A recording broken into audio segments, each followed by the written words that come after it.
Let's check in with listeners of Rebel Force Radio with listener mail. You must contact me. Play back the entire message. What message? Message, Optimus, a message. The Emperor commands you to make contact with him. It's a trick. Send no reply.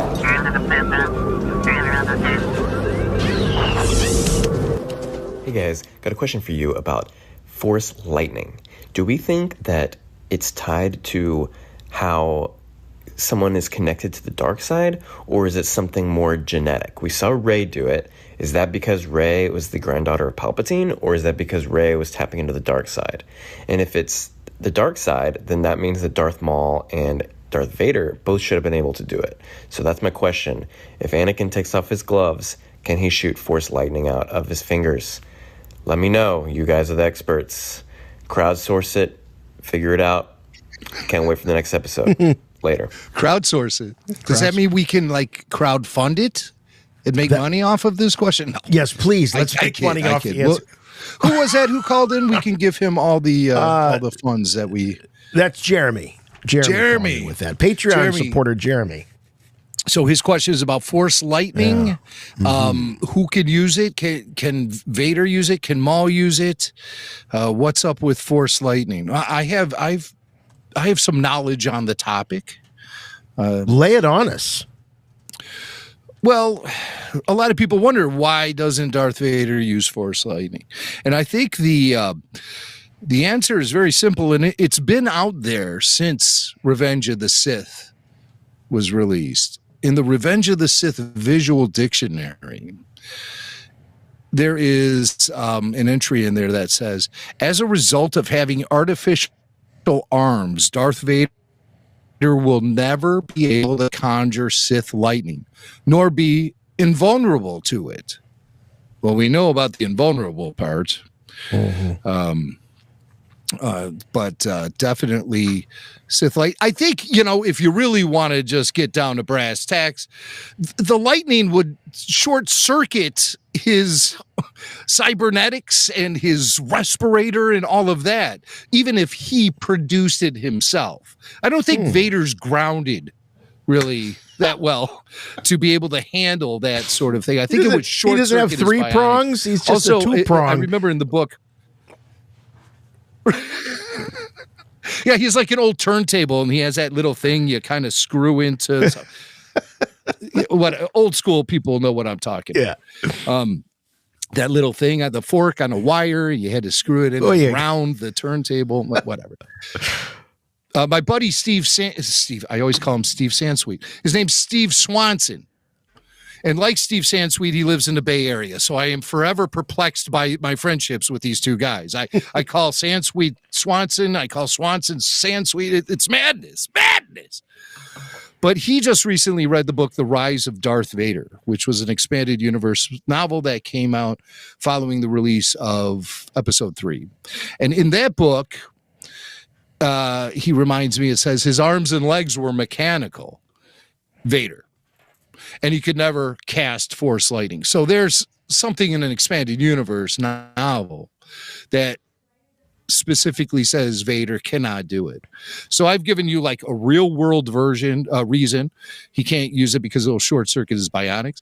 I've given you a canon version, according to the visual dictionary, because of his artificial arms, he can't use Force Lightning. He can't conjure up Force Lightning. And in Rise of Skywalker, I'm giving you an expanded universe reason why he can't do it. It's because his arms and legs were mechanical. Very simple. I mean, it's all right there. Did he use it in The Force Unleashed? I seem to remember in that video game, which was considered canon upon its release, Vader was using Force Lightning. But I never liked that. That could just be a mechanic for a video game. I never liked that. I never liked it because, I always, and this predates, some of the EU. I remember for the longest time, I can't remember a time where I ever speculated as to why Vader couldn't use Force Lightning. I always thought it was because of his cybernetic hands. Now, our caller, Jeremy, also brings up Darth Maul. Now, on screen, Darth Maul, I don't know about the comics, I don't know about the novels, but on screen, Darth Maul never conjured up Force Lightning. The only Two that we ever saw, well, three, counting Rey, that we ever saw do it on screen was Palpatine and Dooku. As far as Maul, I just don't think Maul ever got that far in his training. I think that's what I always assumed was the reason for Vader not being able to do it. There were certain things that they had to do to introduce the Emperor to audiences in 1983. There were elements they had to give that character that Vader didn't possess to make him appear more powerful than Vader. He was Darth Vader's boss. Why? He's a shrivel up old guy in a robe with a hood on it. What makes him? Why is Darth Vader subservient to this old wrinkled prune? Well, guess what, friends? This cat could make lightning come out of his fingertips. Holy smokes, can't let Vader have that ability. Otherwise, then Vader is on the same level as the Emperor. And that would never work. It would never work because Vader would just use the lightning on him. Some people will say, well, Vader can force choke. He holds up his hand and does that. But that ability doesn't come from the actual fingertips like Force Lightning does. The Force doesn't flow out of just your fingertips. Right. But when a Jedi holds his hand up, it's just a way that he can mentally direct where his Force powers are going to be delivered. And with the Sith Lord, and he wants to Force choke someone, even Luke did it, and he's not a Sith Lord. But he just sort of gestures to the pig guards in Jabba's palace, and they start choking. That part. That's always one of my favorite parts. And he's just so casual about it too. Yeah. Oh, look at you! Oh, you guys got axes? Well, guess what? Now you can't breathe. Now you can't. Casualness of it that just kills me every time. I love that. I mean, that was, one of those moments. When you talk about seeing Star Wars on the big screen for the first time. That was one of the moments for me. And he's just got those two little fingers.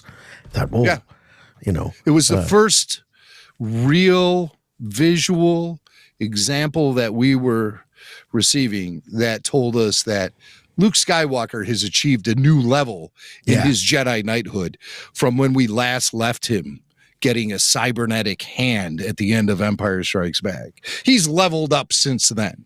And nobody needs to explain it to us in exposition or dialogue or anything or narration. It's right there. It's right there, just with the simple hand gesture. Suck on this, Gamorreans.